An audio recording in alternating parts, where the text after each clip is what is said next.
Hi, everyone. My name is Márton Braun. I work as a developer relations engineer at Google, and today we're going to learn about coroutine testing together. Here's just a brief overview of what we're going to cover. So we're going to start from the basics, see how we can test suspending functions. Then we're going to learn all about the latest coroutine testing APIs that are available. We're going to look at some best practices and real-life use cases for testing coroutines. We're going to touch on some Android-specific things, like dealing with the main dispatcher. And finally, we're going to look at things like flows and state flows, which require some extra work to test. So why is coroutine testing interesting? Because we need to be able to call suspending functions in our tests, because we have asynchronous and multi-threaded things going on. We need to synchronize and coordinate between these things, and we want to make our tests predictable, of course. Luckily, there is a package from JetBrains called kotlinx.coroutines test, which brings us a bunch of utilities for performing these tests. And we've actually covered this before, or rather, Sean and Manuel did a couple of years ago. But the APIs have changed since then, so that's why we're taking a closer look again. So before version 1.6, we had one set of APIs, which you might have already used or be familiar with, things like run blocking test and so on and so on. And from 1.6 going forward, we have these new APIs, which we are going to cover in this talk. Now, the old APIs have always been experimental, but now they're also deprecated. So it's time to move off of them.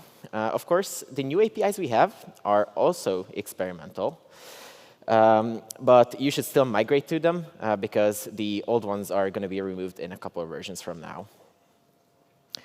To make this migration easier, we've released this blog post on Medium recently about how we've migrated our own sample apps. So you can check out all of the steps there, which cover most of the migration work that most Android projects should do.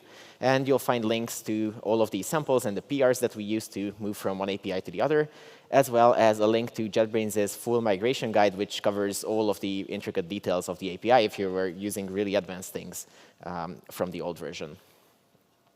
So let's see what the new APIs look like. Let's start with the simplest task, which is to test any suspending function. And this is the function that we're going to use for that, which simply delays for a second. And after that, it returns hello world. If I want to write a test for this function, it might look like this. I'm just calling the function here and asserting that it returned the hello world value that I'm expecting from it. Now, a test like this would not compile, because I'm trying to call a suspending function, but I'm not in a coroutine. I'm not in a suspending function already. So to fix this, I need to get into a coroutine somehow. And the testing library ships a coroutine builder for this, which is called run test. So if I just wrap my test with a run test call, I can now run it, and it will complete successfully. Nice addition, a nice bonus thing that run test does is it will automatically skip delays in your coroutines. So instead of this test taking more than a second to execute, it will be done in just a couple milliseconds. Also, note this syntax that I'm using here, this expression body convention.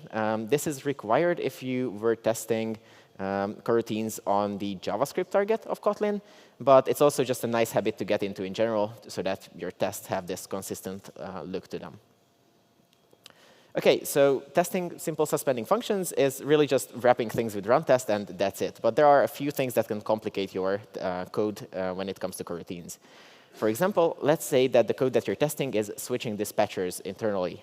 For example, here the fetch data function is taking the coroutine that calls it to the IO dispatcher, one of the threads from that thread pool, and doing the delay there. Well, run test will still work because coroutines are sequential by default, so this test will still run successfully. However, the delay is no longer going to be skipped because now it's managed by the IO dispatcher. And let's actually visualize this so that we have a better idea of what's going on. So we're going to have two threads here. One of them is the test thread, which is where we start from. And then we have a thread in the IO dispatcher. As we start our test, we call fetch data. We enter that method where we have a with context call, which takes our test coroutine from the test thread to one of the threads on the IO dispatcher. Then we do a 1 second delay, again, because this is managed by a real dispatcher implementation. This is actually going to take 1 second to execute. And after that, we return the hello world string and get back to the main thread, where we can make our assertion, which will, of course, be successful. Another thing that can complicate your coroutine testing is if new coroutines are started during your test. This can either be directly in your test code or just in the code that you're calling into from your test. So for a direct example, here's a test which creates a user repository and then launches 2 coroutines to register 2 different users. In this case, it's quite clear that we are launching new coroutines because we have the usages of the coroutine builders right here in our test code. But here's a less obvious example, which is a very oversimplified version of a view model, which has this initialize method that launches a new coroutine in view model scope and calls a suspending function there to fetch some data about the user. If we test a view model like this, even though the test code here doesn't contain any coroutine builder usages or anything like that, we are still launching a new coroutine whenever we call this function from our test. So we have to be conscious of this and manage it somehow during the test. As it is right now, both of these tests would actually fail, and we'll see why that is in just a bit. But before we can do that, we need to learn about the available APIs, so we're going to do that first. As you've already seen, everything starts with run test with the new coroutine testing APIs. This is a coroutine builder. It creates a coroutine for you, and it executes the lambda that you pass to it inside that coroutine. Now, because we have structured concurrency with coroutines, all coroutines must run in a scope of some sort. And run test specifically creates a test scope to run your coroutine in. And the special thing about that is that it will always use something called a test dispatcher as the coroutine interceptor that manages scheduling and threading. Now, just one last term with the testing APIs. Test dispatcher internally uses test coroutine scheduler, which I'm just going to call a scheduler from now on to be a bit briefer about it, which is really the core of the new testing APIs. This is what does the actual work for testing. It manages all of the running coroutines that you have on test dispatchers, and it also is the source of virtual time during the test. So this is what can take a look at the pending coroutines and decide to automatically fast forward time for you if it's possible. And it also exposes APIs so that you can fast forward virtual time during your tests yourself. In addition to the test dispatcher that run test creates for you, you can also create your own, which we'll see some use cases for later on in this talk. But what's really, really important is that all test dispatchers must share the same scheduler. This is so important, I've just written it on the slide. So because the scheduler is the source of truth for what's going on during your tests, both what coroutines are pending and what the virtual time is, you must make sure that you never have more than one during a single test. This is probably the most important part of the new APIs. Now, test dispatcher delegates most of the work to the scheduler. It's a very simple thing over the scheduler, but there are 2 test dispatcher implementations to pick from because the test dispatcher type itself is just an interface. And those 2 implementations that you get are the standard and the unconfined version of test dispatcher. So let's take a look at why we have 2 of them and what they both do. So first things first, let's see standard test dispatcher. This will queue up coroutines on the scheduler when you start them. This means that you will need to advance those coroutines manually at certain points in your test or yield the test thread so that they can advance. And importantly, run test uses a standard test dispatcher by default. So if you call a run test, it will create a test scope. And within that test scope, it will create a standard test dispatcher for you by default if you don't pass in any parameters to customize it. So let's get back to this test, which we've seen a couple slides ago, where we have this repository created, 2 coroutines launched, which register Alice and Bob, respectively. And finally, we want to get all users from the repo and want to check that those 2 users have been registered. As we are launching these inside run test, there is a test scope receiver exposed to us in this Lambda, which is really handy. So these new coroutines that we're launching are launched in the test scope, which means that they will inherit the standard test dispatcher that's in there. Let's see how this executes. So let's start running the test. First, we create the user repository here, which happens on the test thread. Then we make our first call to launch, which, as I previously said, will just queue up the new coroutine on the scheduler. So that gets put aside, and it's waiting to be executed. And then launch immediately returns, and we proceed to the next one, which also queues up the new coroutine. This is very similar to what you see on production dispatchers, where launch almost always immediately returns. And then whenever that dispatcher has a thread that's available, it will execute the coroutine that you've created. Then this test would proceed to the assertion, where it would fetch the users from the repo. And of course, the assertion would fail at this point because we have not yet run those coroutines. They never had the chance to actually register the 2 users. So what can we do about this? As I said, we need to advance these coroutines manually sometimes. So we have a handful of APIs available for that. And to demonstrate, we're going to use this example of a scheduler where we have a couple of tasks pending on it. The first 2 are ready to be executed immediately, and the rest of them are waiting for some amount of delays. The first API that we have available is runCurrent, which will take tasks from the scheduler that are due at the current point in time and execute those. This is fairly simple. After it's done, it would return. Then we have advanced time by, which allows us to manually advance the virtual time by a given amount. For example, let's say that we want to advance it by 100 milliseconds. After this, it will execute all of the pending tasks on the scheduler that were due before this point in time. So in this case, it would execute the first 4 tasks, but it would not execute that 5th one, which was due at exactly 100 milliseconds in the future. And finally, we have a catch-all like brute force solution, which is just advance until idle. This will simply look at the scheduler, and until there's something to do, it will keep executing tasks, and only then will it return. So with these APIs to fix our test, we could really use any of them in this specific case, but a really easy default to go with is just advance until idle, because after this returns, you know that all pending coroutines have been executed. So running the test again, we would create the user repository first. Then we would, again, launch these 2 new coroutines, which are placed on the scheduler, because we're launching them on a standard test dispatcher. Then if we call advance until idle here, that will look at the scheduler and start taking tasks from it and executing them one at a time. And when the scheduler becomes idle, meaning that there are no tasks remaining on it, it would return, and we would proceed to our assertion, which would now be successful.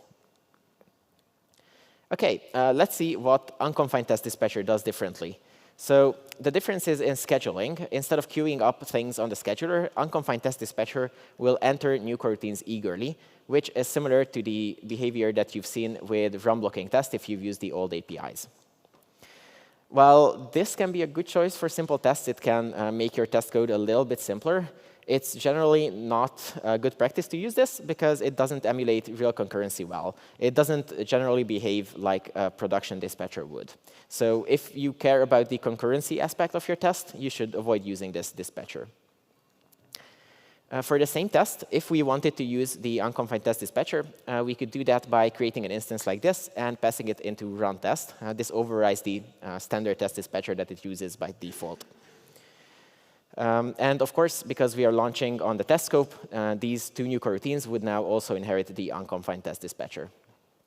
So as we create our repository, then we would go to the launch call, which, because it's launched on an unconfined test dispatcher, is now going to enter the coroutine eagerly.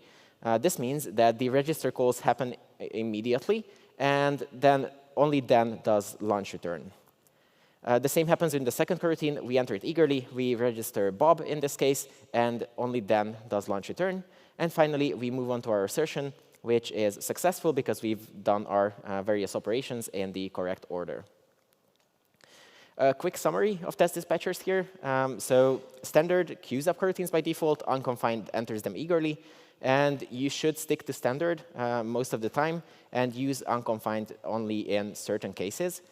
Some cases for that can be when you're relying on the old behavior from run blocking test. So if you had tests that wanted that eager behavior, then during your migration, you might still want to stick with unconfined. And we'll also see a couple more use cases during this talk, which is for the main dispatcher and for coroutines that collect flows. OK, with the theory out of the way, we can now start looking at some more real-life use cases. And next up, we're going to talk about injecting dispatchers. So it's a really good practice to, instead of hard-coding your dispatchers in the classes that use them, to inject them as parameters. And to see why this is important, we'll first see what happens if you hard-code your dispatchers. For that, we have a repository class here, which depends on some database implementation. And this has a couple different use cases of dispatchers. First, it has the scope here, which uses the IO dispatcher and it has a method which launches a new coroutine in this scope, and it uses this to populate the database with some kind of initial values. It also has another method which doesn't create a new coroutine. Instead, it's a suspending method. And this takes the caller to the I/O dispatcher and performs a read of the database there, and it returns that data. So if I want to test this repository, I can do it something like this. So here we are creating an instance. We're passing in some fake database implementation. And first we initialize the repository, then we fetch data from it, and finally we assert what data it returned. Let's see what happens as we execute this test. And again, we're going to visualize this using a couple of threads. So first, we start on the test thread as always, and we create the instance of the repository. Then we call initialize, which, remember, launches a new coroutine in a new scope and on the I/O dispatcher. So the dotted line here is that new coroutine, which just runs off in the background and starts populating the database with data. However, launch and therefore initialize both return immediately. So while this is going on, we continue with our main coroutine as well, which calls fetch data, switching from the test thread to another thread in the I/O dispatcher, and reading values from the database there. As that returns, we get back to our test thread, and we perform our assertion. Now the question is this going to be successful or not? And it really depends. Maybe we get lucky. Maybe the populate call happens quickly enough that by the time that we read the data on another thread, it's actually there, and our test is successful. Maybe we're unlucky, and populate gets scheduled too late, or it takes too long, and we read the data too quickly, and our test fails. This is a classic race condition between these two coroutines, and it leads to flaky tests, which are really undesirable. By the way, if you're really unlucky, because we are not holding onto that coroutine in any way, that database populate call can continue going even past the scope of your test, so it can potentially cause side effects during other tests as well, which is really bad. So to fix this, instead of hard-coding dispatchers, we should inject a dispatcher into the repository, something like this. So here, I've added a parameter to the constructor, which is I/O dispatchers by default. Of course, you could use a dependency injection framework like Hilt for this. And then each place where I've previously used the hard-coded dispatcher, I'm now going to use the I/O dispatcher property. And this allows me to replace that dispatcher in my tests with a test dispatcher. Something like this. In this case, I'm creating a standard test dispatcher. And pay attention to the way that I'm sharing the scheduler here. I've mentioned that if you're creating additional test dispatchers, you must make sure that there's only a single scheduler. So here, I'm taking that scheduler from the scope and passing it in as a parameter to make sure that I'm sharing that. OK, let's see what this change does to our test's execution. So first, the repository gets created on the test thread.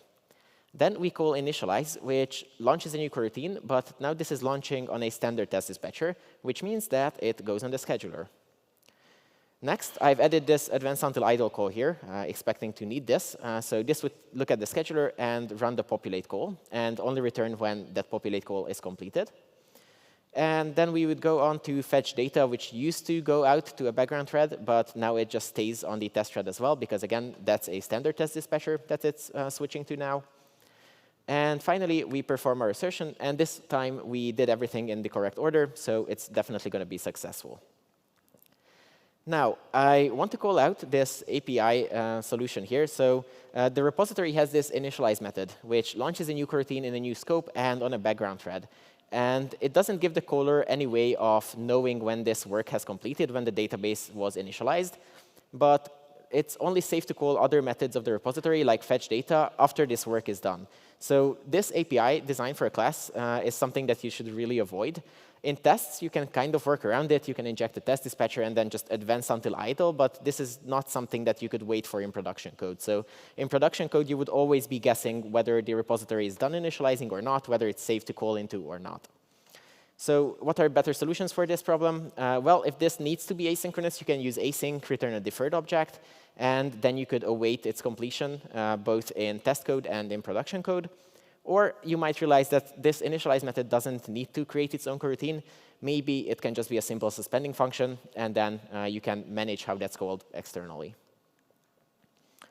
OK, let's talk Android specifics. Let's talk about the main dispatcher. So when you're running your UI tests, when you're running your unit tests, you don't have the UI thread available because you're not on an Android device, you're on your local development machine's JVM. So this means that you cannot use the real main dispatcher for tests. And while in some cases, you can inject it the same way that we were injecting dispatchers in the previous examples, there are some APIs that don't allow you to do this. The most prominent example of this is viewModel scope. So here's a viewModel example that's storing a message in a state flow, having a private mutable one and a public one, which is read-only. And it has this load message method, which launches a new coroutine in viewModel scope and sets a new value for the state flow. So viewModel scope is something that you cannot inject a dispatcher into. It will always use main dispatcher under the hood. And if you try to unit test this viewModel, create an instance, call load message, and then assert that the value of the state flow has been updated, you'll see this test fail when you call load message because you are trying to start a new coroutine on the main dispatcher, but you don't have a UI thread to work with. Luckily, the exception message actually tells us what to do. There is a dispatcher's setMain API in the coroutine testing library that you can use to statically replace what the main dispatcher is. So in this case, the way to do that would be to create an instance of a test dispatcher, again, sharing the scheduler with the existing one, and then calling dispatcher's setMain before any of your other test code. I'm using an unconfined test dispatcher here, which you might have spotted. We'll get back to that in just a second. There's also another method, a cleanup method, that corresponds to setMain, which is called resetMain, which you're supposed to call after your test like this. And with these changes, we could now actually compile and run this test, and it would be successful. So why did I use unconfined test dispatcher for the main dispatcher? Well, in load message, I wanted the eager behavior, because the same thing would happen in production code, as viewModel scope uses dispatcher's main immediate under the hood, which means that when you call the load message function from the UI thread, the coroutine will be entered eagerly. So it won't wait for an extra dispatch to happen back to the UI thread. It just starts running that coroutine eagerly. So by using an unconfined test dispatcher for main, I get the same behavior in my test. When I call load message, that coroutine is entered eagerly. And by the time that load message returns, the coroutine has already been executed. The state flow has its new value. And my assertion is therefore successful immediately on the next line. Now, this pattern of creating a dispatcher and doing setMain, resetMain is really tedious to do if you're writing a lot of tests. So it's great to refactor this into something else. If you're using JUnit 4, this can be a test rule like this. If you're using JUnit 5, it could be a test extension, which looks very similar. So this would, before each test, set your main dispatcher to be a test one. And then after each test, it would clean that up. To actually use this rule, you would create a property of it in your test class and annotate it with the JUnit rule annotation. And then your test code doesn't have to involve any test calls that deal with the main dispatcher anymore. It will just be swapped for you before the test and reset after.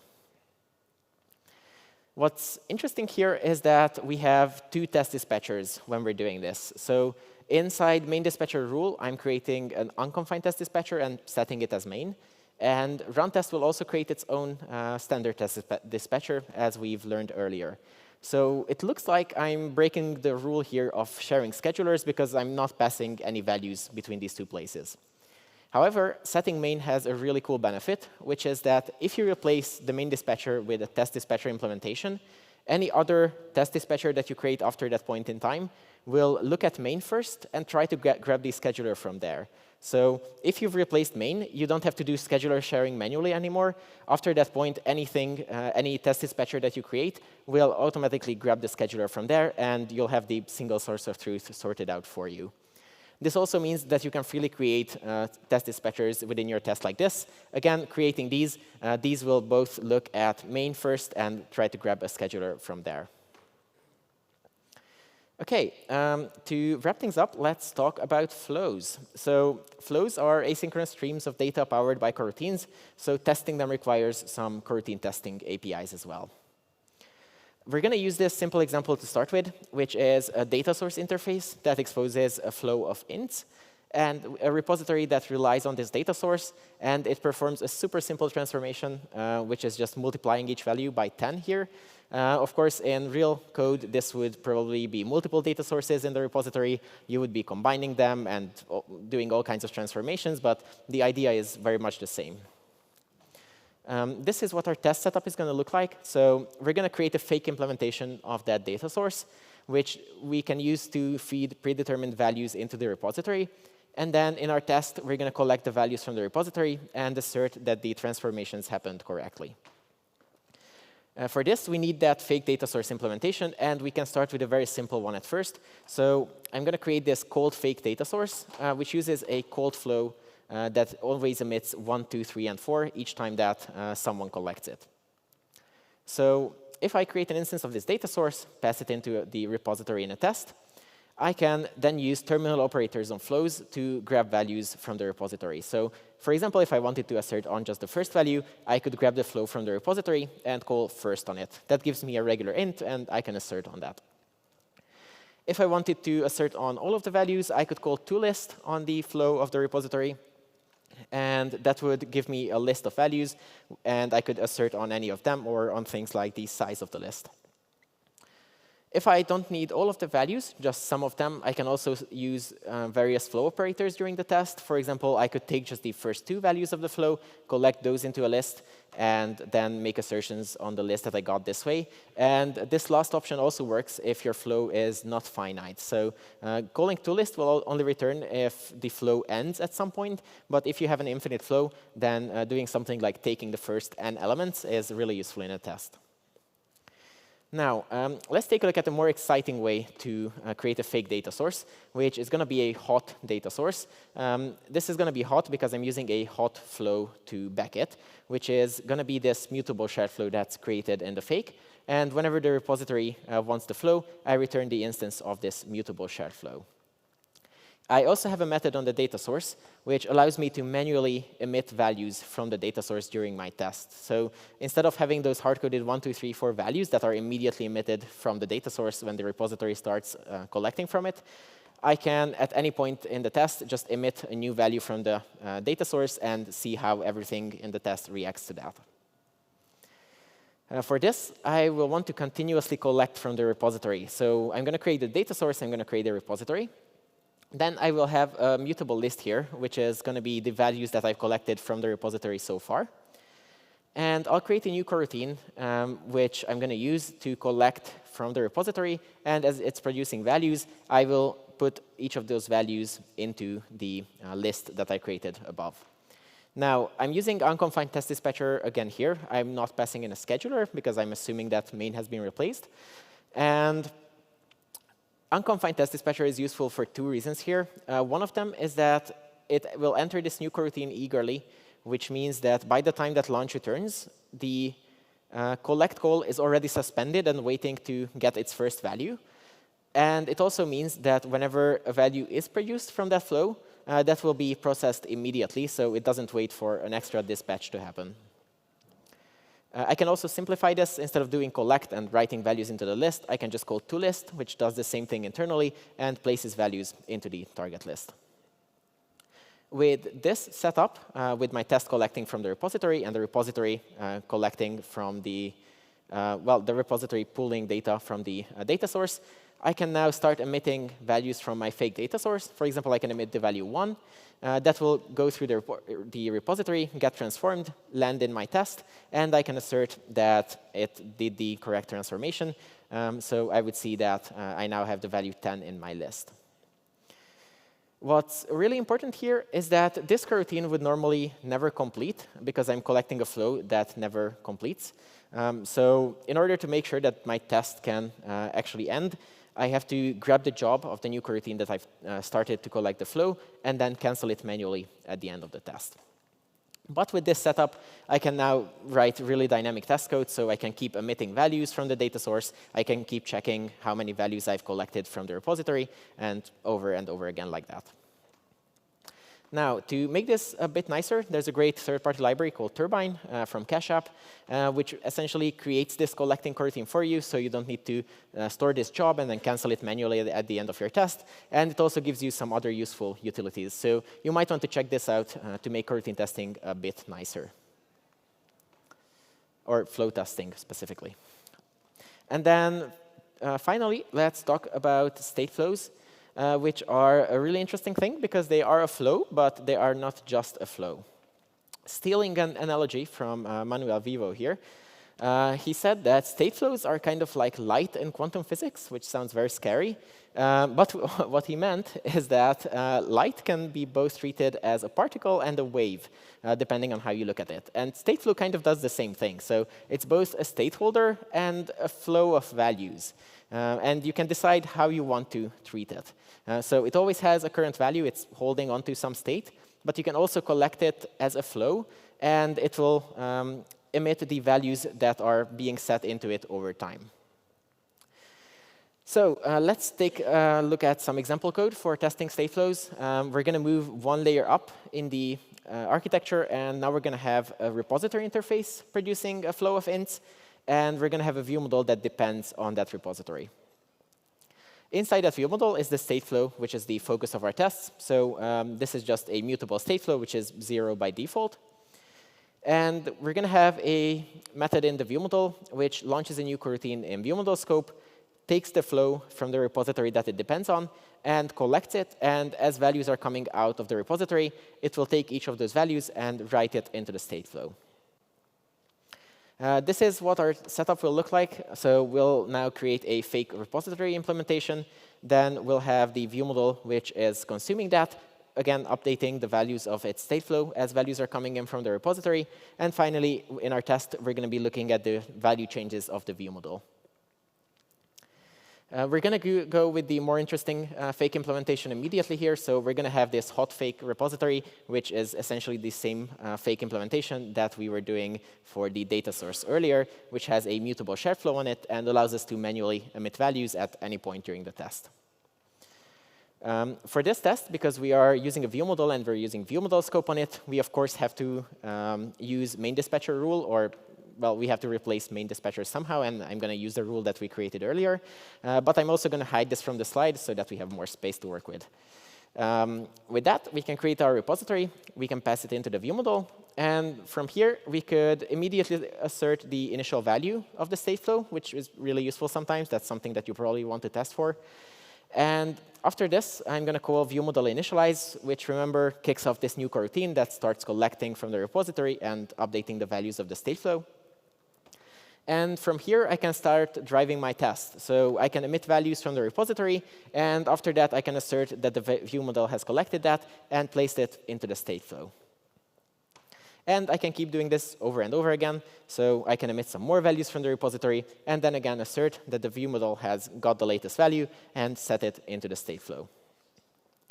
Now, what I want to highlight here is that I'm treating the view model, I'm treating the state flow in the view model as a data holder and not collecting it as a flow. So I'm always reading the value property, and I'm not collecting this state flow. And the reason for this mostly is conflation. The flow that you can collect from a state flow is conflated, which means that if new values are being set in the state flow very rapidly, the flow might not emit all of those values. It only guarantees that you'll receive the latest one. So if these emissions to the state flow happen very quickly, if its value is being updated very quickly, you might only see the latest value. You might see all of the values. This depends on what schedulers you're using for each of your coroutines, what dispatchers you're using, how many coroutines you have running. This can be different in production and testing. So this conflation is difficult to deal with. And while there are cases where you do want to check all values that were emitted from a state flow for a collector, in most cases, it's preferable to treat it as a data holder and just assert on its current value after you've performed some set of actions. One last caveat with state flows is that you would probably not write this code that I was writing before, which has this separate method which launches a new coroutine just to collect from a flow and write those values into a state flow. We have a really cool operator for this, which is stateIn. So all of this code could actually be simplified to just this, which takes the flow from the repository, calls stateIn on it, and transforms it into a state flow. However, with these changes, we would actually break our existing test. So while the assertion on the initial value of the view model would work, what we would see here in behavior is that as we emit new values from the repository, the view model is not picking those up and not updating the values of the state flow. So why does that happen? The culprit here is the sharing started parameter. This controls how the coroutine that's spawned inside statein is created and canceled. So sharing started while subscribed, which is a good default to use on Android, means that statein will only start consuming the underlying flow if someone is collecting from the state flow. And in our test, we're not doing that because we're just asserting on the current value of the state flow at certain points. So basically, it expects for this coroutine to exist, which is the one that's started by statein, it expects someone to be collecting the state flow from the consumer side here. And instead of doing that, we're just reading the value at certain times, but we don't have that collecting link between the test and the view model. So this link doesn't exist either. The same thing would happen with lazily, by the way. The difference here is that lazily waits for that first collector, and then the collection will, inside statein, will run forever, while with while subscribed, it would eventually be canceled if you stop collecting the state flow. So what can we do to fix this? Well, basically, we need to either change the sharing started parameter, which would be a bit of trouble, like you could inject it and use a different one for tests. Or what you can do is you can just create a fake collector just so that it's there. So you could launch a new coroutine in your test.